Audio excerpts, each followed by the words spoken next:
নমস্কার, আজকে ডিনারে হবে বাদামের চাটনি আর উত্তপম।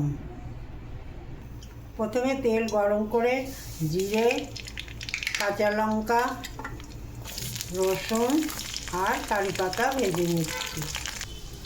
বাদাম ভেজে নিয়ে খোসা ছাড়িয়ে নিয়েছি।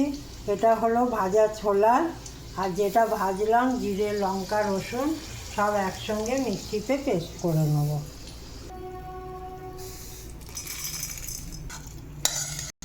স্বাদ মতো নুন দিয়ে দিলাম, পেস্ট করে নিয়েছি। এবার একটু তেল নিয়ে কড়াইয়ের ডাল, একটা শুকনো লঙ্কা, কারি পাতা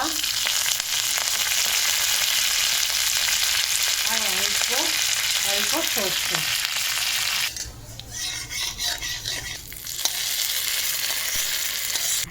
বাদামের চাটনি রেডি। এবার উত্তপমটা বানিয়ে নিই। দোসা ব্যাটারটা এইভাবে গুলে নিয়েছি। উত্তপমের জন্যে আমি পেঁয়াজ, টমেটো, রসুন, ধনেপাতা, লঙ্কা, আদা, কারি পাতা কুচিয়ে নিয়েছি।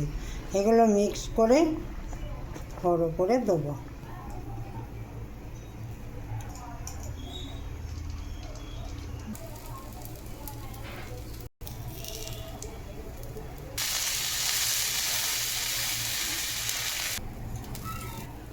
উত্তপম হয়ে গেছে, এবার নামিয়ে নেব। বাদামের চাটনি আর উত্তপম রেডি।